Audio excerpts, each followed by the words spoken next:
Hi. Kurup എപ്പോഴും ഒരു ഇൻ്റർവ്യൂവിൽ പറഞ്ഞ് ഞാൻ കേട്ടിട്ടുണ്ട്. മനുഷ്യന് ഏറ്റവും സുഖം കിട്ടുന്ന അനുഭവം എന്ന് പറയുന്നത് താൻ സ്നേഹിക്കപ്പെടുന്നുവെന്നറിയുന്നതാണ്. അതെ.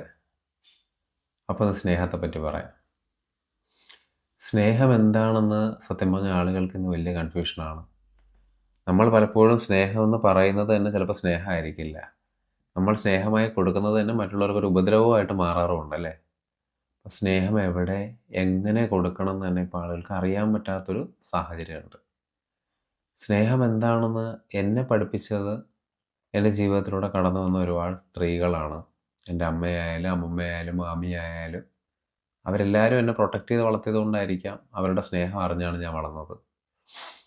പിന്നീട് ഞാൻ പ്രകൃതിയിൽ നിന്ന് ഒരുപാട് സ്നേഹത്തെപ്പറ്റി പഠിച്ചിട്ടുണ്ട്. പൊതുവെ ആളുകൾക്കൊരു തെറ്റിദ്ധാരണയാണ് മനുഷ്യനാണ് പരസ്പരം വലിയ രീതിയിൽ സ്നേഹിക്കുകയും ചേർത്ത് പിടിച്ച് നിർത്തുകയൊക്കെ ചെയ്യുന്നതെന്ന്. പക്ഷേ ഇത് മൃഗങ്ങളിൽ ഞാൻ ഒരുപാട് കാണാറുണ്ട്. സ്നേഹത്തോടു കൂടിയിരിക്കുന്ന അപ്പോൾ മനുഷ്യന് മൃഗങ്ങളിൽ നിന്ന് വേർതിരിക്കുന്ന ഗുണങ്ങളൊക്കെ ഒരുപാട് കാര്യങ്ങൾ നമ്മൾ പറയാറുണ്ട് അല്ലേ? ചില കാര്യങ്ങൾ ലൈക്ക് ഒരു സിംഗിൾ പാർട്ട്ണർ ഇതൊക്കെയാണ് ഒരു കാരണമായിട്ട് പറയുന്നത്. അതായത് അവരൊരിക്കലും മറ്റൊരാളെ ലൈക്ക് രണ്ടുപേരെ സ്നേഹിച്ച് കഴിഞ്ഞാൽ അവർ ഒരുമിച്ച് നിൽക്കും. ലോയൽറ്റി ഇത്തരം കാര്യങ്ങളെ പറ്റിയൊക്കെ പറയും. ഇത് മനുഷ്യരിൽ ഞാൻ റെയറായിട്ട് മാത്രമേ കണ്ടിട്ടുള്ളൂ. എന്നാൽ മൃഗങ്ങളിൽ ഞാൻ ഇത് ഒരുപാട് കണ്ടിട്ടുണ്ട്. വർഷങ്ങൾക്ക് മുമ്പ് എൻ്റെ വീട്ടിൽ സ്ഥിരമായി താമസിച്ചിരുന്ന ഒരു പൂച്ച ഉണ്ടായിരുന്നു. ഒരു കറുത്ത പെൺപൂച്ച. പുള്ളിക്കാരിക്കൊരു പാർട്ട്ണർ ഉണ്ടായിരുന്നു. ഒരു ഓറഞ്ച് കളർ പൂച്ചയായിരുന്നു. വർഷങ്ങളോളം അവരൊരുമിച്ചുണ്ടായിരുന്നു. മിക്കവാറും ഒരു 3 മാസം കൂടുമ്പോഴത്തേക്ക് ആ പൂച്ച പ്രസവിക്കുകയും ചെയ്യുമായിരുന്നു. എൻ്റെ വീട്ടിലാണ് പ്രസവിച്ചുകൊണ്ടിരുന്നത്. പലപ്പോഴും എനിക്കൊന്ന് ഒരിക്കൽ എൻ്റെ അച്ഛൻ്റെ അലമാരയ്ക്കകത്ത് പ്രസവിച്ച കുഞ്ഞുങ്ങളെ കൊണ്ട് വച്ചിട്ടുണ്ട് പുള്ളിക്കാരി. അപ്പോൾ പുള്ളിക്കാരിക്ക് ഈ ഓറഞ്ച് കളറിലുള്ള ഈ പൂച്ചയോട് വലിയ സ്നേഹമായിരുന്നു. ഈ ഓറഞ്ച് ക്യാറ്റ് മിക്കവാറും മീറ്റിംഗ് ടൈമിൽ മാത്രമാണ് ഈ കറുത്ത പൂച്ചയെ തേടി വരുന്നത്. എന്നാൽ ഈ കറുത്ത പൂച്ചയെ തേടി വേറെ ഒരുപാട് പൂച്ചകളിവിടെ വരാറുണ്ടായിരുന്നു. അവരിതിനെ ഓടിക്കാറുണ്ടായിരുന്നു, ആക്രമിക്കാറുണ്ടായിരുന്നു. They want to mate with her. പക്ഷേ പുള്ളിക്കാരി തയ്യാറായിരുന്നില്ല. അപ്പോൾ പുള്ളിക്കാരി എൻ്റെ വീടിന് ചുറ്റിനുമിട്ട് ഈ പൂച്ചകൾ ഓടിക്കുന്നത്, ആക്രമിക്കുന്നത്. മിക്കവാറും എൻ്റെ ചേട്ടൻ്റെ കാറുണ്ട് എൻ്റെ വീട്ടിൽ. കാറിൻ്റെ മുകളിൽ കയറിയായിരിക്കും പുള്ളിക്കാരി ഒളിച്ചിരിക്കുന്നത്. ചിലപ്പോൾ വീടിൻ്റെ മറ്റേ പിൻഭാഗത്തൂടെ കയറി മതിൽ വഴി കയറി വീടിനകത്ത് കയറി ഒളിച്ചിരിക്കും. അച്ഛനോ ചേട്ടനോ ഒക്കെ കാണുകയാണെങ്കിൽ അവർ വീട്ടിൽ നിന്ന് ഓടിച്ചു വിടും ഇവനെ. അപ്പം ഞാനിങ്ങനെ വിചാരിക്കും ഓക്കെ പാവം ഒളിച്ചിരിക്കട്ടെ എന്ന് വിചാരിക്കും. ഇടയ്ക്ക് എൻ്റെ റൂമിലൊക്കെ കയറി വരുമായിരുന്നു പുള്ളിക്കാരി. പുള്ളിക്കാരി കണ്ടൊരിക്കൽ എൻ്റെ ചേട്ടൻ പേടിച്ചിട്ടുണ്ട് രാത്രി. ചേട്ടൻ രാത്രി ഉറങ്ങാനായിട്ട് കിടക്കുന്ന ഒരു ദിവസം, അന്ന് എനിക്കത് എൻ്റെ അമ്മ മരിച്ച ദിവസമാണ്. പർട്ടിക്കുലർ ദാറ്റ് എക്സാക്ട് ഡേ ആണ്. അപ്പോൾ പുള്ളിക്കാരിയുടെ നിറം എന്ന് വെച്ചാൽ നല്ല പ്യുവർ ബ്ലാക്ക് കളറാണ്. അപ്പോൾ അന്ന് രാത്രി ചേട്ടൻ്റെ പെട്ടെന്നൊരു ബഹളം കേട്ടാൽ ഞാൻ എഴുന്നേറ്റ്. ഞാൻ ഉറങ്ങിയിട്ടുണ്ടായിരുന്നില്ല. അന്ന് ഉറങ്ങുന്നത് വളരെ ലേറ്റായിട്ടായിരുന്നു. അപ്പോൾ ഒരു 3 മണിയൊക്കെ ആവും ഞാൻ ഉറങ്ങുമ്പോൾ. ഞാനൊരു 3 മണിയൊക്കെ പറയുമ്പോൾ പെട്ടെന്നൊരു നിലവിളി കേട്ടിട്ട് ഞാൻ ഓടി ചേട്ടനെ റൂമിൽ ചെന്ന് അപ്പോൾ എന്തോ ഉണ്ട് എന്ന് പറഞ്ഞ് പേടിച്ചെണീച്ചതാണ്. സംഭവം പുള്ളി ഉറങ്ങുമ്പോൾ കൂടെ ഉറങ്ങുമായിരുന്നു പുള്ളിക്കാരി. അത് ആ പൂച്ചയായിരുന്നു. അപ്പോൾ അതിനുശേഷം പിന്നെ ഒരുപാട് തവണ പുള്ളിക്കാരി പലതവണ ആക്രമിക്കപ്പെടുന്നത് ഞാൻ കണ്ടിട്ടുണ്ട്. പലരും പറയും മൃഗങ്ങൾ പോലും റേപ്പ് ചെയ്യാറില്ല, മനുഷ്യൻ മാത്രമേ അത് ചെയ്യാറുള്ളൂ എന്ന് പറയും. പക്ഷേ അതൊരു തെറ്റിദ്ധാരണയാണ്. ഫോഴ്സ്ഫുൾ ആയിട്ടുള്ള ഇൻ്റർ കോഴ്സ് പ്രകൃതിയിൽ നടക്കാറുണ്ട്. ഈ അനിമൽസും ചെയ്യാറുണ്ട്. നിങ്ങൾക്ക് അതിൻ്റെ വിഷ്വൽസൊക്കെ നിങ്ങൾ ഈ ഡോക്യുമെൻ്ററീസൊക്കെ കാണുമ്പോൾ ഈ അനിമൽ ചാനലൊക്കെ കടയിലുള്ളവർക്ക് അറിയാൻ പറ്റും. അപ്പോൾ ഞാൻ ആ പൂച്ചയിലൊരു ഹ്യൂമൻ ക്വാളിറ്റി എന്ന് പറയാം അല്ലേ, മനുഷ്യനെ മൃഗത്തിൽ നിന്ന് വേർതിരിക്കുന്നതായിട്ട് പറയുന്ന ചില ക്വാളിറ്റികൾ ആ പർട്ടിക്കുലർ പൂച്ചയിൽ ഞാൻ കണ്ടിട്ടുണ്ട്. പുള്ളിക്കാരി ഒരു 4-5 വർഷത്തോളം എൻ്റെ വീട്ടിലാണ് താമസിച്ചിരുന്നത്. എൻ്റെ വീടിൻ്റെ കോമ്പൗണ്ടിൽ. പുറത്തൊക്കെ പോവും. ഇവിടെ നിന്ന് ഫുഡ് കഴിക്കും. ചിലപ്പോൾ പുറത്തൊക്കെ പോയി ഫുഡ് കഴിച്ച് വരും. ഓറഞ്ച് ക്യാറ്റുമായിട്ട് ഷി വിൽ മേറ്റ്. പിന്നീട് കുഞ്ഞുങ്ങളുണ്ടാവും. മിക്കവാറും ഉണ്ടാകുന്ന കുഞ്ഞുങ്ങൾ 3-4 കുഞ്ഞുങ്ങളായിരിക്കും ഒരു പ്രസവത്തിലുണ്ടാകുന്നത്. മിക്കവാറും എല്ലാ കുഞ്ഞുങ്ങളും പുള്ളിക്കാരിയെ പോലെ പ്യുവർ ബ്ലാക്ക് കളറിലും ആയിരിക്കും. എനിക്കത് കാണുമ്പോൾ ഒരു കൗതുകമായിരുന്നു. ഞാൻ എപ്പോഴും ഇങ്ങനെ ശ്രദ്ധിക്കും. എന്തുകൊണ്ടാണ് മറ്റു പൂച്ചകളുടെ അടുത്തേക്ക് പുള്ളിക്കാരി അട്രാക്റ്റഡ് ആവാതെ ഈ ഒരു സിംഗിൾ പാർട്ട്ണറിന് വേണ്ടി മാത്രം ഇത്രയും കാലം ഇത്രയും തവണ അറ്റാക്ക് ചെയ്യപ്പെട്ടു? സ്ഥിരമായിട്ട് വേറെ കണ്ടം പൂച്ചകളൊക്കെ വരുമായിരുന്നു, അവരെ ഒന്നും അടുപ്പിക്കാതിരുന്നത്. എന്നാൽ ആ ഓറഞ്ച് ക്യാറ്റിന് ആ ഒരു കെയർ ഉള്ളതുപോലെ എനിക്ക് തോന്നിയിട്ടുണ്ടായിരുന്നില്ല. അവിടെയാണ് സ്നേഹമല്ലേ, അൺകണ്ടീഷണൽ ആയിട്ടുള്ള സ്നേഹം സംഭവിക്കുന്നത്. പലപ്പോഴും നമ്മൾ നമ്മുടെ പാർട്ട്ണറിൽ നിന്ന് എന്തൊക്കെയോ പ്രതീക്ഷിക്കുന്നുണ്ട്. ഒന്നും പ്രതീക്ഷിക്കാതെ സ്നേഹിക്കാൻ പറ്റിക്കഴിഞ്ഞാൽ അതാണ് യഥാർത്ഥ സ്നേഹം. കാരണം നമുക്കെപ്പോഴും സ്വന്തമാക്കുക എന്നുള്ളതാണ് ആഗ്രഹം. നമ്മൾ ആരെയാണോ സ്നേഹിക്കുന്നത് അയാൾ നമ്മുടേതായിട്ടിരിക്കണം. ഞാൻ ഒരാളെപ്പോഴും പറയാം, എനിക്ക് എൻ്റെ കാമുകനെ അല്ലെങ്കിൽ കാമുകിയെ വളരെ ഇഷ്ടമാണ്. അവളുടെ സന്തോഷമാണ് എൻ്റെ സന്തോഷം. എന്നാൽ നാളെ പുള്ളിക്കാരി വേറൊരാളെ സ്നേഹിച്ച് അയാളുടെ കൂടെ ജീവിക്കാൻ തീരുമാനിച്ചു കഴിഞ്ഞാൽ അപ്പോഴും പുള്ളിക്കാരിക്ക് സന്തോഷം കിട്ടും. പക്ഷെ അത് കണ്ടാൽ നമുക്ക് സന്തോഷം ഉണ്ടാവില്ല, അല്ലേ? കാരണം നമുക്ക് സ്വന്തമാക്കണം. നമ്മുടേതായിട്ടിരുന്നാൽ മാത്രമേ നമുക്ക് സന്തോഷമുള്ളൂ. അവരല്ലാതെ സന്തോഷിച്ച് കഴിഞ്ഞാൽ നമുക്ക് അത്ര സന്തോഷമൊന്നും ഉണ്ടാവില്ല. കാരണം നമുക്ക് ആ അറ്റൻഷൻ വേണം. ഇതെല്ലാം നമ്മുടെ ഈഗോയെ സാറ്റിസ്ഫൈ ചെയ്യാൻ വേണ്ടി നമ്മൾ ഉപയോഗിക്കുന്ന സാധനങ്ങളാണ്. നമ്മുടെ ഈഗോയെ എന്താണോ സാറ്റിസ്ഫൈ ചെയ്യുന്നത് അത് നമുക്ക് വല്ലാത്ത സുഖം തരും, സന്തോഷം തരും. അതിൽ ആ ഒരു പ്ലഷറിലാണ് നമ്മൾ സത്യമായി സർവൈവ് ചെയ്ത് പോകുന്നത്. അല്ലാതെ നാച്ചുറലായിട്ട് സ്നേഹത്തോടു കൂടി ഇരിക്കാൻ അല്ലെങ്കിൽ അൺകണ്ടീഷണലായിട്ട് സ്നേഹിക്കാൻ ആർക്കും സാധിക്കാറില്ല. ഇത് ഇത് ഞാൻ പറഞ്ഞ ഒരു കപ്പിൾസ് അല്ലെങ്കിൽ ഒരു പ്രണയത്തിൻ്റെ കാര്യമാണ് പറഞ്ഞത്. പക്ഷേ സ്നേഹം അവിടെ മാത്രമല്ല.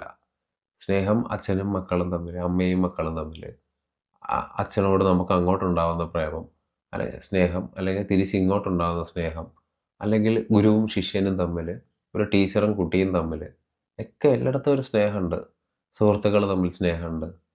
നമ്മുടെ എന്താ പറയുക, നമ്മുടെ വീട്ടിൽ വളർത്തുന്ന ഒരു നായക്കുട്ടിയോട്, നമ്മൾ പ്രകൃതിയിൽ കാണുന്ന ഒരു ഭംഗിയുള്ള ഒരു വ്യൂവിനോട് ഒക്കെ നമുക്ക് സ്നേഹം ഉണ്ടാകും. നമ്മൾ തിരിച്ചൊന്നും പ്രതീക്ഷിക്കാതെ 100% കൂടി പ്രേമിക്കുമ്പോഴാണ് അല്ലെങ്കിൽ സ്നേഹിക്കുമ്പോഴാണ് യഥാർത്ഥ സ്നേഹം സംഭവിക്കുക. അത് സംഭവിക്കേണ്ടതിനൊരു വലിയ ഇമ്പോർട്ടൻസ് ഉണ്ട്. അത് ഞാൻ അവസാനം പറയാം. ഇതുപോലെ തന്നെ ഞാൻ എൻ്റെ നാട്ടിൽ ശ്രദ്ധിക്കാറുണ്ട്. ഒരു ചുവന്ന പട്ടിക്കുട്ടിയും ഒരു വെള്ള പട്ടിക്കുട്ടിയും.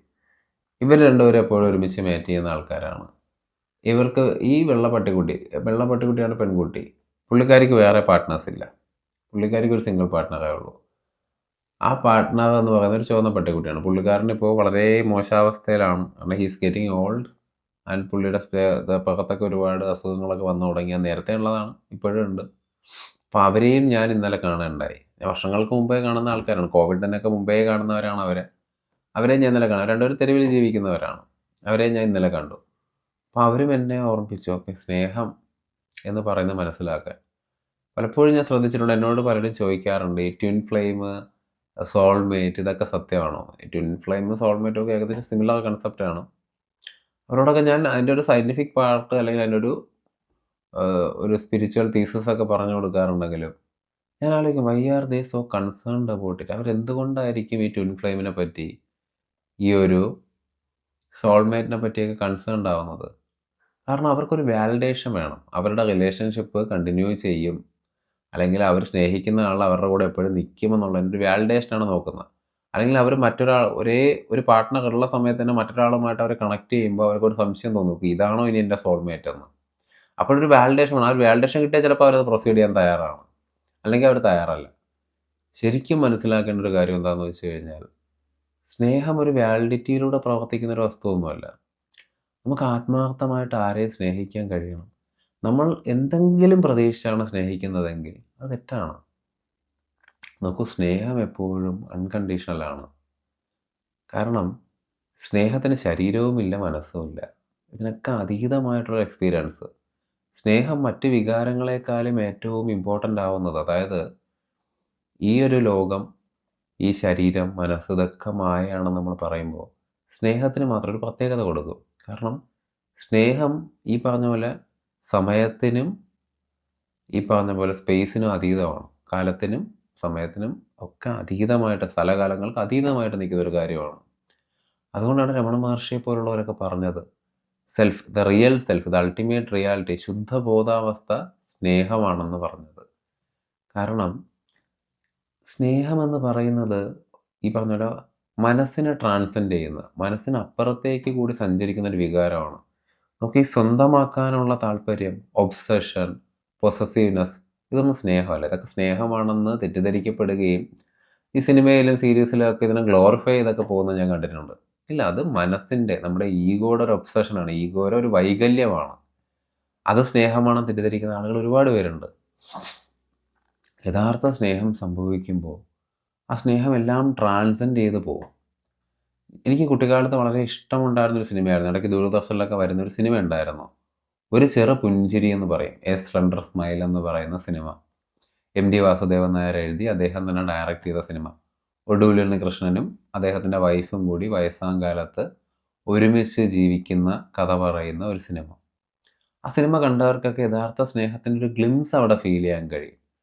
കാരണം അൺകണ്ടീഷണലായി പരസ്പരം സ്നേഹിക്കുകയും മറ്റൊരാളെ ഡിപ്പെൻഡൻ്റ് ആവാതെ ട്രാൻസിയൻ്റ് ആയിട്ട് പോകുന്നൊരു ലൈഫാണ് അതിൽ കാണിച്ചേക്കുന്നത്.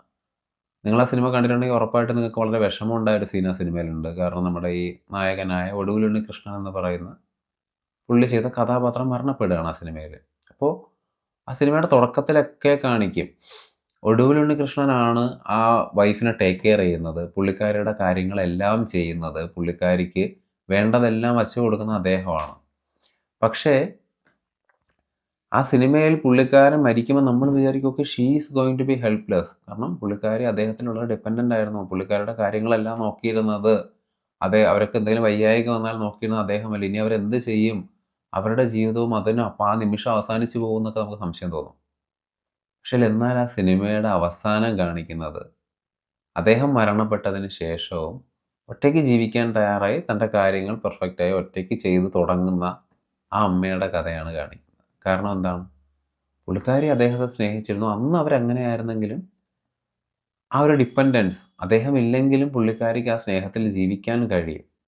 നമുക്കെല്ലാവർക്കും കഴിയണം. നമ്മൾ ഒരിക്കലും ആത്മാർത്ഥമായി സ്നേഹിച്ച ഒരു വ്യക്തി അല്ലെങ്കിൽ ഒരു വസ്തു അല്ലെങ്കിൽ ഒരു ജീവൻ നമ്മുടെ ലൈഫിൽ നിന്ന് പോയാലും നമുക്ക് സ്വസ്ഥാവസ്ഥയിൽ ജീവിക്കാൻ കഴിയണം. കാരണം ഈ പർട്ടിക്കുലർ ആളുടെ ഒരു ഫിസിക്കൽ പ്രസൻസ് നമ്മളുടെ ജീവിതത്തിൽ നിന്ന് പോയി എന്ന് പറഞ്ഞ് നമ്മുടെ സ്നേഹം ഇല്ലാതായി തരും. അതാണ് യഥാർത്ഥത്തിൽ സ്നേഹത്തിൻ്റെ ഒരു കുഴപ്പം, അല്ലേ? നമ്മൾ ഒരിക്കൽ ഒരാളെ സ്നേഹിച്ചു കഴിഞ്ഞാൽ ആ സ്നേഹത്തിന് അവസാനമില്ല. അവസാനം ഉണ്ടെങ്കിൽ അത് സ്നേഹവും അല്ല. യഥാർത്ഥമായ സ്നേഹമാണ്, അല്ലെങ്കിൽ നിങ്ങൾക്ക് ഒരു അൺകണ്ടീഷണലായ സ്നേഹമാണ് ഒരു വ്യക്തിയോട് അല്ലെങ്കിൽ ഒരു വസ്തുവിനോട് ഒരു ജീവനോട് ഉണ്ടാവുന്നതെങ്കിൽ അതിന് അവസാനമില്ല. ആ സ്നേഹം എല്ലാ കാലത്തും നിലനിൽക്കുന്ന ഒരു വസ്തുവാണ്. അത് നമ്മളല്ലേ സ്ഥലത്തിനും കാലത്തിനും അതീതമാണ്. സ്ഥലത്തിനും കാലത്തിനും അതീതമായത് ശുദ്ധബോധാവസ്ഥയെ പോലെയാണ്. അതിനെന്നും നിലനിൽപ്പുണ്ട്. ഈ ശുദ്ധബോധാവസ്ഥ എന്താണെന്ന് നമ്മളിപ്പോൾ ഒരു ശുദ്ധബോധാവസ്ഥ എന്ന് പറഞ്ഞൊരു വാക്കാണ്. ഈ വാക്ക് കൊണ്ട് യഥാർത്ഥ ബോധാവസ്ഥയെ നമുക്ക് വിവരിക്കാനോ പറഞ്ഞ് മനസ്സിലാക്കി തരാനോ ഒന്നും സാധിക്കില്ലെന്ന് എനിക്കറിയാം. അപ്പോൾ യഥാർത്ഥ ബോധാവസ്ഥ എന്താണെന്ന് ചോദിക്കുമ്പോൾ ആളുകൾക്ക് ഇത് അറിയാൻ വലിയ താല്പര്യമാണ്. എപ്പോഴും അതെങ്ങനെ ഇരിക്കും, അതെങ്ങനെ കാരണം മനസ്സുകൊണ്ട് ഇത് അറിയാൻ ഒരു വെമ്പലാണ്. അപ്പോൾ പക്ഷെ മനസ്സുകൊണ്ട് ഇതിനെ അറിയാൻ പറ്റില്ല. അതാണ് ഇതിൻ്റെ ഒരു പ്രത്യേകത. പക്ഷേ ഏറ്റവും സിമ്പിളായിട്ട് അതെന്താണെന്ന് പറഞ്ഞു കൊടുക്കാൻ സാധിക്കുന്നത് സ്നേഹമാണെന്ന് പറഞ്ഞു കൊടുക്കാം. യഥാർത്ഥ സ്നേഹം അനുഭവിച്ചവർക്ക്, അത് യഥാർത്ഥ സ്നേഹം കൊടുത്തവർക്ക് അറിയാൻ പറ്റും എന്താണ് ശുദ്ധബോധാവസ്ഥയെന്ന്. കാരണം ശരിക്കും യഥാർത്ഥ സ്നേഹത്തിലിരിക്കുന്ന സമയത്ത് നമ്മളൊരു ഭയങ്കര ഒരു ട്രാൻസിഷനിലൂടെ കടന്നു പോകും. ഈ വീഡിയോ കാണുന്ന എല്ലാവരും നിങ്ങളുടെ ജീവിതത്തിൽ ആദ്യമായിട്ട് പ്രണയം തോന്നിയ നിമിഷം, ആ പ്രണയം സ്റ്റാർട്ട് ചെയ്യുന്ന മൊമെൻറ്റുകളാണ് നിങ്ങൾ ആലോചിക്കണം. അപ്പോഴായിരുന്നു നിങ്ങൾക്ക് ഏറ്റവും സുഖം കിട്ടിയെന്നുള്ള കാര്യത്തിൽ എനിക്ക് സംശയമൊന്നുമില്ല. കാരണം ഈ പ്രണയം സ്റ്റാർട്ട് ചെയ്യുന്ന മൊമെൻറ്റിൽ നമ്മൾ ഒബ്സഷനോ പൊസസീവ്നെസ്സോ ഇത്തരം കാര്യങ്ങളൊന്നും കാണിക്കില്ല. കാരണം ആ പ്രണയം ഇങ്ങനെ അല്ലെങ്കിൽ ആ സ്നേഹം ഇങ്ങനെ നമ്മുടെ ഉള്ളിൽ ഇങ്ങനെ ഫ്ലവർ ചെയ്തൊരു പൂ വിരിയുന്ന പോലെ വിരിയുന്ന മൊമെൻ്റ് ഉണ്ടല്ലോ. അപ്പം നമ്മൾ ബൗണ്ടറികളെ പറ്റിയോ സ്വന്തമാക്കി നിർത്തുന്നതിനെ പറ്റിയോ നഷ്ടപ്പെട്ടു പോകുന്നുള്ള പേടിയോ ഇതൊന്നും നമുക്ക് ആ ഒരു മൊമെൻറ്റിൽ റിയലൈസേഷൻ ഇല്ല. അതൊക്കെ പിന്നീട് ഉണ്ടാകുന്ന റിയലൈസേഷനാണ്. ഈ സ്നേഹം ഇങ്ങനെ വിടർന്ന് വരുന്ന ആ ഒരു മൊമെൻറ്റിൽ നമ്മൾ ഈ ഭാവിയെപ്പറ്റി, ഈ അവൾ എന്നെ ഇട്ടിട്ട് പോവുമോ അല്ലെങ്കിൽ അവൻ എന്നെ ഇട്ടിട്ട് പോവുമോ അല്ലെങ്കിൽ അവൻ്റെ സ്നേഹം എൻ്റെ അടുത്തേക്ക് വരുമോ, ഈ സ്നേഹത്തിന് എന്തെങ്കിലും കുറവുണ്ടോ, ഇത്തരം ചിന്തകൾ ആ തുടങ്ങുന്ന മൊമെൻറ്റിലില്ല. അതുകൊണ്ടാണ് ആ മൊമെൻറ്റുകൾ നമ്മൾ ഭയങ്കരമായി എൻജോയ് ചെയ്യുന്നത്. ആ പ്രേമം ഇങ്ങനെ സ്റ്റാർട്ട് ചെയ്ത് വരുന്ന മൊമെൻറ്റ് നമുക്ക് എന്ത് എക്സൈറ്റ്മെൻ്റ് ആണ്. ഒരു കൊച്ചു കുട്ടിയുടെ എക്സൈറ്റ്മെൻറ്റ് നമുക്ക് കിട്ടും, അല്ലേ? ഒരു തറയിൽ കിടക്കുന്ന ഒരു ചെടിയുടെ തണ്ട് കിട്ടുമ്പോൾ തന്നെ ഒരു കൊച്ചു കുട്ടിക്ക് ഭയങ്കര സന്തോഷം തോന്നും. അതുപോലെ തന്നെയാണ് ഈ പ്രണയം അല്ലെങ്കിൽ സ്നേഹം തുടങ്ങുന്ന മൊമെൻറ്റിൽ, പ്രണയം തുടങ്ങുന്ന മൊമെൻറ്റിൽ നമുക്ക് ആ വ്യക്തിയുടെ ഒരു മുടിയിഴ കണ്ടാൽ തന്നെ ഭയങ്കര സന്തോഷം തോന്നും. കാരണം ആ സമയത്ത് അത് യഥാർത്ഥ സ്നേഹമാണ്. അത് ട്രാൻസിയൻ്റായിട്ട് നിൽക്കുന്ന സമയമാണ്. പിന്നീട് നമ്മളത് യൂസ് ടു ആകുമ്പോഴത്തേക്കും നമ്മുടെ മനസ്സ് കയറി വരും. മനസ്സ് നമുക്ക് ഒരുപാട് ബൗണ്ടറികൾ, ഒരുപാട് ബാധ്യതകൾ, ഒരുപാട് ലോസ് ആൻഡ് ഓർഡറൊക്കെ ഉണ്ടാക്കി തരും. അതെല്ലാം ഈ സ്നേഹത്തെ നശിപ്പിക്കും. ഞാൻ ഏറ്റവും പ്യുവറായ സ്നേഹം കണ്ടിട്ടുള്ളത് ഈ ശിഷ്യന്മാരും ഗുരുക്കന്മാരും തമ്മിലാണ്. അത് പലപ്പോഴും മിസ്യൂസ് ചെയ്യപ്പെടുന്നൊരു കാര്യമാണ്. പക്ഷേ രമണ മഹർഷിയുടെ ആശ്രമത്തിൽ ജീവിച്ച പലരും അദ്ദേഹത്തെ ആത്മാർത്ഥമായി സ്നേഹിക്കുന്നത് ഞാൻ കണ്ടിട്ടുണ്ട്. തിരിച്ചും അങ്ങനെ തന്നെ. പക്ഷെ അവർ തമ്മിലുണ്ടായിരുന്നൊരു ഡിപ്പെൻഡൻസ് അല്ല, അവർ തമ്മിലുണ്ടായിരുന്നതൊരു വലിയ ആൾ ചെറിയ ആൾ ബന്ധമൊന്നും ആയിരുന്നില്ല.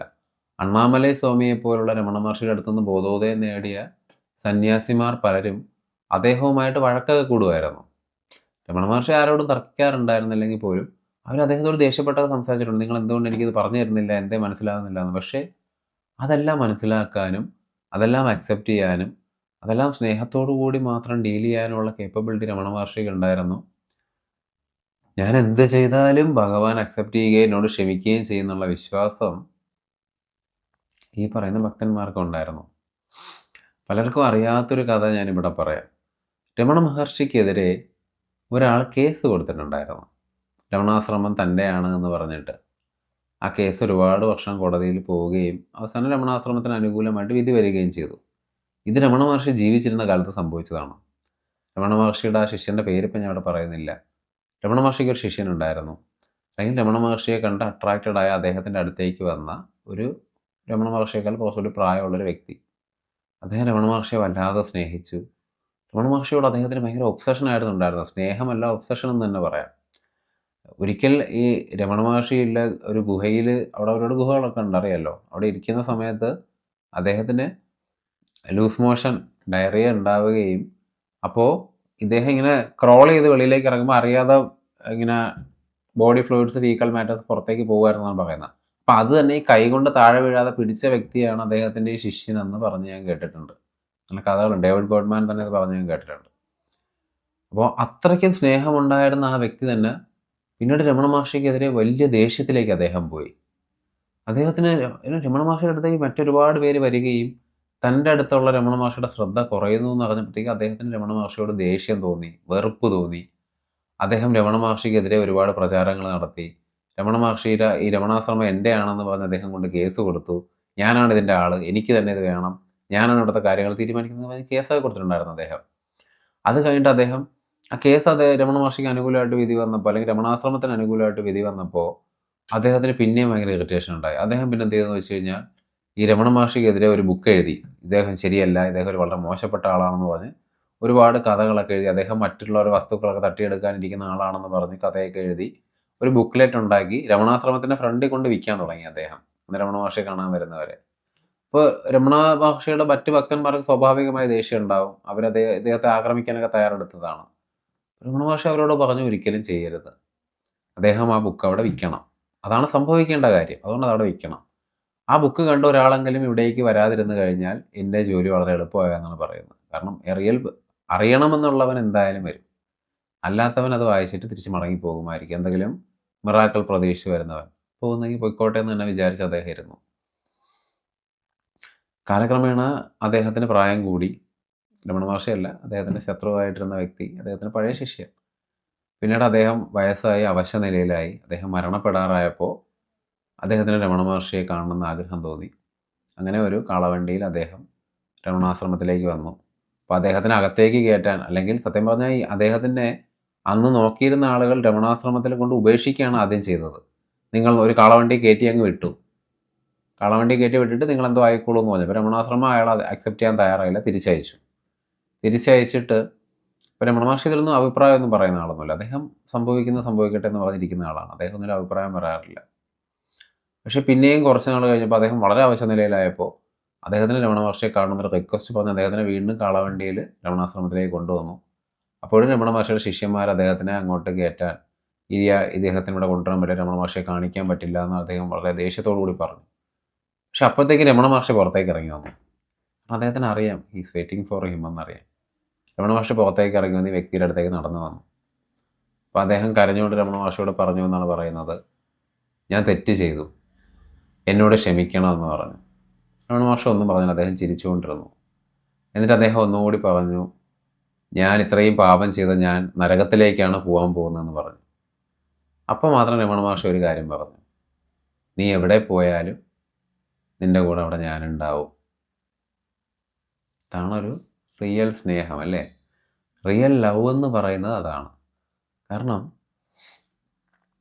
റിയൽ ലവ് മനസ്സിൻ്റെ ഐഡിയോളജികളെ, മനസ്സിൻ്റെ കാഴ്ചപ്പാടുകളെ, നമ്മുടെ മനസ്സിലാണ് ഈ സ്ഥലവും കാലവും ഒക്കെ ഉള്ളത്, അതിനെയൊക്കെ ട്രാൻസെൻഡ് ചെയ്ത് പോകും. അതെങ്ങനെ പ്രവർത്തിക്കുന്നു, എങ്ങനെ വർക്ക് ചെയ്യുന്നു ഒന്നും പറയാൻ പറ്റില്ല. നമുക്കുള്ളത് ഒബ്സഷനോ അല്ലെങ്കിൽ ഒരു പൊസസീവ്നെസ്സോ ഒക്കെ ആണെങ്കിൽ അതിപ്പം ഞാൻ ഈ പറഞ്ഞ പോലെയാണ് വർക്ക് ചെയ്യാൻ പോകുന്നത്. അതാണ് പെട്ടെന്ന് ഹേറ്റായിട്ട് മാറുന്നത്. നമ്മൾ സ്നേഹിച്ചത്, നമ്മൾ ജീവൻ കൊടുക്കാൻ തയ്യാറായിരുന്ന ഒരു വ്യക്തി നമ്മുടെ ജീവിതത്തിൽ നിന്ന് പോകുമ്പോൾ പിന്നെ അയാളെ കൊല്ലാൻ വേണ്ടി പോലും നമ്മൾ ചിന്തിക്കും. നമ്മൾ അത്രയും സ്നേഹിച്ചിരുന്ന ഒരു വ്യക്തിയാണ്. നമ്മൾ അയാൾക്ക് വേണ്ടി മരിക്കാൻ തയ്യാറായിരുന്ന ഒരാളെ കൊല്ലാൻ തന്നെ നമ്മൾ തയ്യാറാവുന്നത് എന്തുകൊണ്ടാണെന്ന് വെച്ച് കഴിഞ്ഞാൽ അവിടെ യഥാർത്ഥ സ്നേഹം സംഭവിക്കാത്തത് കൊണ്ടാണ്. അവിടെ ആത്മാർത്ഥതയുള്ളൊരു സ്നേഹമല്ല സംഭവിച്ചുകൊണ്ടിരുന്നത്. അവിടെ സംഭവിച്ചുകൊണ്ടിരുന്ന ഒബ്സഷൻ, പൊസസീവ്നെസ്, നമുക്ക് സ്വന്തമാക്കണമെന്നുള്ള ആഗ്രഹമാണ് സംഭവിച്ചുകൊണ്ടിരുന്നത്. അതുകൊണ്ടാണ് ആ ഒരു റിലേഷൻഷിപ്പ് എൻഡ് ചെയ്യുമ്പോൾ പെട്ടെന്ന് അത് ദേഷ്യമായിട്ട് മാറുന്നത്. നമുക്ക് എൻ്റെ ജീവിതത്തിൽ ഞാൻ ഏറ്റവും കൂടുതൽ സ്നേഹം അനുഭവിച്ചിട്ടുള്ളത് എൻ്റെ അമ്മമ്മയിൽ നിന്നാണ്. അമ്മമ്മയ്ക്ക് എന്നെ വളരെ ഇഷ്ടമാണ്. വളരെ ഇതെന്താ പറയുക, പാർഷ്യലായ സ്നേഹം എന്നോട് കാണിച്ചിട്ടുണ്ട്. അപ്പോൾ ആ സ്നേഹം വളരെ അൺകണ്ടീഷണലാണ്. പാർഷ്യലാണ്, അതിന് ഒരുപാട് ഫ്ലോസ് ഒക്കെ ഉണ്ടല്ലെന്നല്ല ഞാൻ പറയുന്നത്. പക്ഷേ ആ സ്നേഹത്തിന് പല കാര്യങ്ങളും ട്രാൻസെൻഡ് ചെയ്യാൻ പറ്റി. കാരണം യഥാർത്ഥ സ്നേഹം എന്താണെന്ന് എന്നെ പഠിപ്പിച്ചു തരാൻ, ശുദ്ധബോധാവസ്ഥയുടെ ഒരു അനുഭവം എന്താണെന്ന് എനിക്ക് മനസ്സിലാക്കി തരാനായിട്ട് സാധിച്ചു. കാരണം അൺകണ്ടീഷണലായിരുന്നു. ഒന്നും എക്സ്പെക്റ്റ് ചെയ്യാതെ ഏത് തെറ്റിലും ഏത് ശരിയിലും നമ്മൾ അക്സെപ്റ്റ് ചെയ്യാൻ കഴിയുന്നൊരു മനസ്സ്. നമ്മൾ ശരിക്കും ഒരാളെ സ്നേഹിക്കുമ്പോൾ അദ്ദേഹത്തിന് എന്ത് തെറ്റ് പറ്റിയാലും എത്ര വലിയ ശരി പറ്റിയാലും നമ്മൾ അദ്ദേഹത്തെ അക്സെപ്റ്റ് ചെയ്യും. എന്ന് വെച്ചാൽ അവരുടെ തെറ്റുകളെല്ലാം അംഗീകരിച്ച് അതിന് സപ്പോർട്ടിങ് അല്ല. പക്ഷേ we can understand, we can accept dum.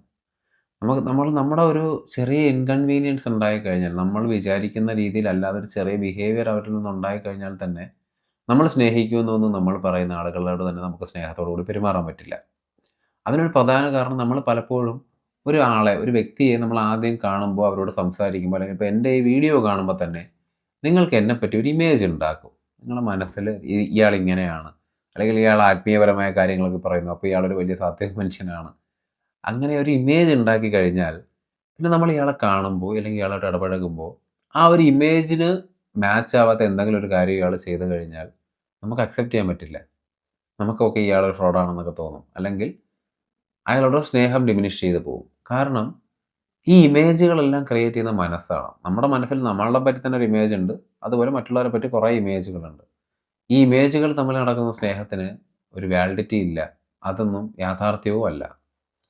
യഥാർത്ഥ സ്നേഹം സംഭവിക്കേണ്ടത് എല്ലാ മനുഷ്യൻ്റെ ഉള്ളിലുള്ള ഇനേറ്റ് ബീയിങ്ങിലേക്കാണ്. അവരുടെ ഉള്ളിലെ യാഥാർത്ഥ്യം, അവരുടെ ഉള്ളിലെ യഥാർത്ഥ അവസ്ഥ, ആ അവസ്ഥയോടാണ് യഥാർത്ഥത്തിൽ സ്നേഹം സംഭവിക്കേണ്ടത്. നിങ്ങൾ ശരിക്കും ഒരു ഗുരുവിനെ സ്നേഹിക്കുമ്പോൾ ഞാൻ പറഞ്ഞിട്ടുണ്ട്, ആ ഗുരുവിൻ്റെ ശരീരത്തെ അല്ല സ്നേഹിക്കേണ്ടത്, അദ്ദേഹത്തിൻ്റെ ഉള്ളിൽ പ്രകാശിക്കുന്ന സ്വരൂപത്തെ. സത്യം പറഞ്ഞാൽ ഈ സ്വരൂപം ഗുരുവിൻ്റെ ഉള്ളിൽ മാത്രമാണോ ഉള്ളത്? അല്ല, എല്ലാ മനുഷ്യരിലും ഉണ്ട്. നമുക്ക് അൺകണ്ടീഷണലായിട്ട് ഒരാളെ സ്നേഹിക്കാൻ പറ്റുമ്പോൾ, ഒരു നിബന്ധനകളുമില്ലാതെ ഒന്നും പ്രതീക്ഷിക്കാതെ ഒരാളെ സ്നേഹിക്കാൻ പറ്റുമ്പോൾ ശരിക്കും നമ്മൾ സ്നേഹിക്കുന്നത് അയാളുടെ ഉള്ളിലുള്ള സ്വരൂപത്തെയാണ്. കാരണം നമ്മുടെ ഉള്ളിലുള്ള സ്വരൂപവും അയാളുടെ ഉള്ളിലുള്ള സ്വരൂപവും തമ്മിൽ കണക്റ്റ് ആവുന്നൊരു മൊമെൻ്റാണത്. അപ്പോൾ സ്നേഹത്തിന് വലിയ മാനങ്ങളുണ്ടാകും. ആ ഒരു സ്നേഹം ഒരു വല്ലാത്ത അനുഭൂതിയാണ്. റുമിയെ പോലുള്ള സൂഫികളൊക്കെ അനുഭവിച്ച ആ ഒരു സ്നേഹം, അത് ഒരു വല്ലാത്തൊരു അനുഭൂതിയാണ്. കാരണം ആ സ്നേഹം യഥാർത്ഥ ശുദ്ധബോധാവസ്ഥയിൽ ഇരിക്കുമ്പോൾ നമുക്ക് കിട്ടുന്ന സുഖം തരും. ഒരുപാട് വീടുകളിൽ ഒരുപാട് പേര് ഫ്രസ്ട്രേറ്റഡ് ആയിട്ട് ജീവിക്കുന്ന കാര്യം എനിക്കറിയാം. അവർ പ്രണയിച്ച് വിവാഹം കഴിച്ചവരുമുണ്ട്, അറേഞ്ച് മാരേജിൽ വിവാഹം കഴിച്ചവരുമുണ്ട്. പക്ഷേ അവരുടെ പാർട്ട്ണർ അവരെ മനസ്സിലാക്കുന്നില്ല, അല്ലെങ്കിൽ പണ്ട് അവരെങ്ങനെയായിരുന്നു അതുപോലെയല്ല ഇപ്പോൾ. അതിനൊരു പ്രധാന കാരണം ഞാൻ പറഞ്ഞിട്ടുണ്ട്, ഈ ഇമേജ്. നമ്മൾ അവരെ പറ്റി ഒരു ഇമേജ് ഉണ്ടാക്കി, ആ ഇമേജിന് അവർ മാച്ച് ചെയ്യാതിരിക്കുമ്പോൾ നമുക്ക് അവരെ അക്സെപ്റ്റ് ചെയ്യാൻ പറ്റില്ല. അവർ നമ്മളെപ്പറ്റി ഒരു ഇമേജ് ഉണ്ടാക്കി ഒരുമിച്ച് ജീവിച്ചു തുടങ്ങിയപ്പോൾ ആ ഇമേജ് അല്ല അവർ കാണുന്നത്. അപ്പോൾ അവർക്ക് നമ്മളെ അക്സെപ്റ്റ് ചെയ്യാൻ വയ്യ. അതൊരു പ്രധാന കാരണമാണ്. പക്ഷേ ഇതിനപ്പുറം ഒരു കാരണമുണ്ട്. അതെന്ന് വെച്ചാൽ യഥാർത്ഥ സ്നേഹം അവിടെ ഇല്ല എന്നുള്ളൊരു കാരണം. കാര്യം യഥാർത്ഥ സ്നേഹം അവിടെ ഉണ്ടെന്നുണ്ടെങ്കിൽ ഏതവസ്ഥയിലും അവരെ അംഗീകരിക്കാൻ പറ്റും. അവരെ നിയന്ത്രിക്കാനല്ല നമ്മൾ ശ്രമിക്കുന്നത്, അവരെ മനസ്സിലാക്കാനാണ് നമ്മൾ ശ്രമിക്കുന്നത്. അവർക്ക് തെറ്റുണ്ടെങ്കിൽ നമ്മൾ പറഞ്ഞു കൊടുക്കണം, അവരെ ശരിയിലേക്ക് നയിക്കണം. അല്ലെങ്കിൽ അവർ ചെയ്യുന്നത് പ്രകൃതിക്ക് എതിരായിട്ടുള്ളൊരു കാര്യമാണെങ്കിൽ അത് നമുക്ക് മനസ്സിലാക്കി കൊടുക്കാൻ പറ്റും. അവർക്ക് നമ്മളോട് യഥാർത്ഥ സ്നേഹമുണ്ട്, നമുക്ക് അവരോട് യഥാർത്ഥ സ്നേഹം ഉണ്ടെങ്കിൽ നമ്മൾ പറഞ്ഞാൽ അവർക്ക് മനസ്സിലാവുകയും ചെയ്യും. അതാണ് അവിടുത്തെ കർമ്മം. ആ കർമ്മം സ്നേഹത്തിൻ്റെ യാഥാർത്ഥ്യങ്ങളെ ഇങ്ങനെ നയിച്ചു കൊണ്ടുപോകും. ജോർജ് വി മാത്യു സാറുമായിട്ട് സംസാരിച്ചപ്പോൾ അദ്ദേഹം പറഞ്ഞ് ഞാൻ കേട്ടിട്ടുണ്ട്, സോൾമേറ്റ് ഉണ്ടോയെന്ന് ഞാൻ ചോദിച്ചിട്ടുണ്ട്. അപ്പോൾ അദ്ദേഹം പറഞ്ഞു, രണ്ട് മനസ്സുകൾ ഒരേ വേവ് ലെങ്തിൽ വരുമ്പോൾ ആ മനസ്സുകൾ ഒരുപോലെ പ്രവർത്തിക്കുകയും ഒരേപോലെയുള്ള ഒരു പാതയിൽ യാത്ര ചെയ്യുകയും ചെയ്യും. അതിനെയാണ് സോൾമേറ്റ് എന്ന് പറയുന്നത്. എന്നാൽ അത് സ്ഥായിയല്ല. അത് ചിലപ്പോൾ 2 ജന്മം വരെ ഒരുമിച്ച് പോയാലും ചിലപ്പോൾ അടുത്ത ജന്മത്തിൽ അത് മാറിയെന്നിരിക്കാം. കാരണം മനസ്സ് ഈ കാലത്തിൻ്റെ കൂടെ മൂവ് ചെയ്യുന്നൊരു സാധനമാണ്. അത് മാറും. Mind will be changing. Change എന്ന് പറഞ്ഞാൽ കോൺസ്റ്റൻ്റ് ആണ്. ബാക്കിയൊന്നും കോൺസ്റ്റൻ്റായി നിലനിൽക്കുന്ന സ്ഥായിയല്ല. മാറ്റം മാത്രമാണ് സ്ഥായിയുള്ളത്. മാറ്റം ഉണ്ടാവും. ഒരാളുടെ മൈൻഡ് മാറും, അല്ലെങ്കിൽ വേറൊരാളുടെ മൈൻഡ് മാറും, അല്ലെങ്കിൽ 2 പേരുടെ മൈൻഡ് മാറും. അപ്പോൾ ഉറപ്പായിട്ടും ആ വേവ് ലെങ്തുകൾ തെറ്റുമ്പോൾ പിന്നെ അവർക്ക് അക്സെപ്റ്റ് ചെയ്യാൻ പറ്റില്ല. അപ്പോൾ ഒരു സോൾമേറ്റ് എന്ന് പറയുന്നൊരു കുറച്ച് കാലയളവിൽ സംഭവിക്കുന്നൊരു കാര്യമാണ്. പക്ഷേ ഒരു ഗുരുവും ശിഷ്യനുമായിട്ടുള്ള ബന്ധവും ആത്മാവും തമ്മിലുള്ള സ്വരൂപവും തമ്മിലുള്ള ബന്ധമൊന്നും ഒരിക്കലും അവസാനിക്കില്ല. കാരണം അവിടെ സ്നേഹത്തിന് സ്ഥലകാലങ്ങളില്ല. സ്വരൂപം എപ്പോഴും സ്ഥായിയാണല്ലേ. നമ്മൾ രമണ മഹർഷിയെ നോക്കുമ്പോൾ രമണ മഹർഷിയുടെ ശരീരമല്ല കാണേണ്ടതെന്ന് പറഞ്ഞ പോലെ, നിങ്ങൾ ആരെയാണോ സ്നേഹിക്കുന്നത് നിങ്ങൾ അവരുടെ ക്യാരക്ടറിനെ മനസ്സ് ഉണ്ടാക്കുന്നൊരു സാധനമാണ്. അതിനല്ല, അവരുടെ ശരീരത്തെ അല്ല സ്നേഹിക്കേണ്ടത്. അവരുടെ ഉള്ളിൽ എപ്പോഴും ഇങ്ങനെ സർവ്വവ്യാപിയായിട്ട് ഇങ്ങനെ പ്രകാശിക്കുന്ന ഒരു സത്യമുണ്ട്.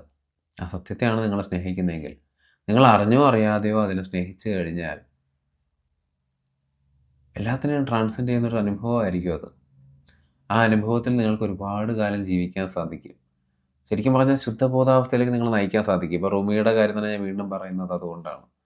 അദ്ദേഹത്തിന് ഷാംസിനോട് തോന്നിയ ആ ഒരു സ്നേഹം, ആ സ്നേഹമാണ് അദ്ദേഹത്തിനെ യാഥാർത്ഥ്യത്തിലേക്ക് നയിച്ചത്. ആ സ്നേഹത്തിന് അദ്ദേഹം അലിഞ്ഞില്ലാതായിപ്പോയി. ഈ സൂഫി എന്ന് പറയുന്ന ഒരു ലീനിയേജ്, സൂഫി പാത തന്നെ നിലനിൽക്കുന്നത് സ്നേഹത്തിൻ്റെ അടിസ്ഥാനത്തിലാണ്. സൂഫികളുടെ യഥാർത്ഥ ഒരു ധ്യാനം എന്ന് പറയുന്നത് സ്നേഹമാണ്. കാരണം സ്നേഹം എല്ലാത്തിനെയും ട്രാൻസെൻഡ് ചെയ്യുന്നൊരു വസ്തുവാണ്. സൂഫികളുടെ ഒരു മെഡിറ്റേഷൻ പ്രാക്ടീസ് എന്ന് പറഞ്ഞാൽ സ്നേഹം കൊണ്ട് എല്ലാത്തിനെയും മനസ്സിലാക്കുക, എല്ലാത്തിനെയും സ്നേഹിക്കുക. സർവവും സ്നേഹമാണ്. എല്ലാത്തിനെയും നിയന്ത്രിക്കുന്ന യഥാർത്ഥ നാഥൻ എന്ന് പറയുന്നത് തന്നെ സ്നേഹമാണ്. എല്ലാത്തിലൂടെയും സ്നേഹം കടന്നു പോകുന്നു. എല്ലാത്തിനെയും സ്നേഹമായി കാണുന്നു, സ്നേഹമായി മനസ്സിലാക്കുന്നു, സ്നേഹമായി അനുഭവിക്കുന്നു. അതാണ് സൂഫി പാത. ഒരിക്കൽ ബാബ രാംദാസിനോടാണെന്നാണ് എൻ്റെ ഓർമ്മ. ബാബ രാംദാസിനോടാണ്. ബാബ രാംദാസിനോട് നീം കരോലി ബാബ പറയുണ്ടായി, എങ്ങനെ ധ്യാനിക്കണമെന്ന് നീം കരോലി ബാബയോട് ബാബ രാംദാസ് ചോദിച്ചു. അപ്പം നീം കരോലി ബാബ പറഞ്ഞു, കർത്താവിനെ പോലെ ധ്യാനിക്കൂ എന്ന് പറഞ്ഞു. അതായത് ജീസസ് ക്രൈസ്റ്റിനെ പോലെ ധ്യാനിക്കൂ എന്ന് പറഞ്ഞു. അപ്പം ബാബ രാംദാസ് ചോദിച്ചു, ഓഹോ, കർത്താവ് ധ്യാനിച്ചിരുന്നോ? അദ്ദേഹം എങ്ങനെയാണ് ധ്യാനിച്ചിരുന്നതെന്ന് ചോദിച്ചു. നീം കരോലി ബാബ ഇങ്ങനെ കുറച്ച് നേരം വെറുതെ ഇരുന്നു. അദ്ദേഹം ഇങ്ങനെ കണ്ണുകൾ അടച്ചിരുന്നു. അദ്ദേഹം പെട്ടെന്ന് കണ്ണ് തുറന്നപ്പോൾ അദ്ദേഹത്തിൻ്റെ കണ്ണിൽ ഇങ്ങനെ കണ്ണീരൊഴുകിയെന്നാണ് പറയുന്നത്. കണ്ണീരൊഴുകിയ ശേഷം അദ്ദേഹം ബാബ രാംദാസിനെ നോക്കിയിട്ട് പറഞ്ഞു, സ്നേഹമായിരുന്നു ജീസസിൻ്റെ ധ്യാനം. Love was the meditation of Jesus. അതാണ് സ്നേഹം. അത് എനിക്ക് പറയുമ്പോൾ ഞാൻ ഇമോഷണൽ ആവുന്നു, കുറേ നേരമായി സംസാരിക്കുന്നത് കൊണ്ട്. സ്നേഹം അനുഭവിച്ചവർക്ക് അതറിയാൻ പറ്റും, അവർക്കത് മനസ്സിലാക്കാൻ പറ്റും. സ്നേഹം അനുഭവിക്കാത്തവരോടാണ് എനിക്ക് പറയാനുള്ളത്, നിങ്ങൾ സ്നേഹം അനുഭവിച്ചിട്ടില്ലെങ്കിൽ നിങ്ങൾക്കിനി ആത്മാർത്ഥമായി അൺകണ്ടീഷണലായ ഒരു മനുഷ്യനെ സ്നേഹിക്കാൻ കഴിഞ്ഞാൽ, യഥാർത്ഥ സ്നേഹം നമ്മളിലേക്ക് വരുമ്പോൾ കിട്ടുന്ന ആ ഒരു അനുഭൂതി, ആ ഒരു സ്നേഹം നിങ്ങൾ മറ്റൊരാളെ അതുപോലെ ആത്മാർത്ഥമായി സ്നേഹിക്കുമ്പോൾ നിങ്ങൾക്ക് ഫീൽ ചെയ്യാൻ കഴിയും. അത് ശുദ്ധബോധാവസ്ഥ. നിങ്ങൾ യാഥാർത്ഥ്യം പറഞ്ഞ് അന്വേഷിച്ച് നടക്കുന്നവരാണെങ്കിൽ, അതെന്താണെന്ന് നിങ്ങൾ കൺഫ്യൂസ്ഡ് ആവുന്നുണ്ട്, അതെന്താണെന്ന് അറിയണമെന്നൊരു വെമ്പലൊക്കെ നിങ്ങളുടെ ഉള്ളിലുണ്ടെങ്കിൽ സ്നേഹമാണത്.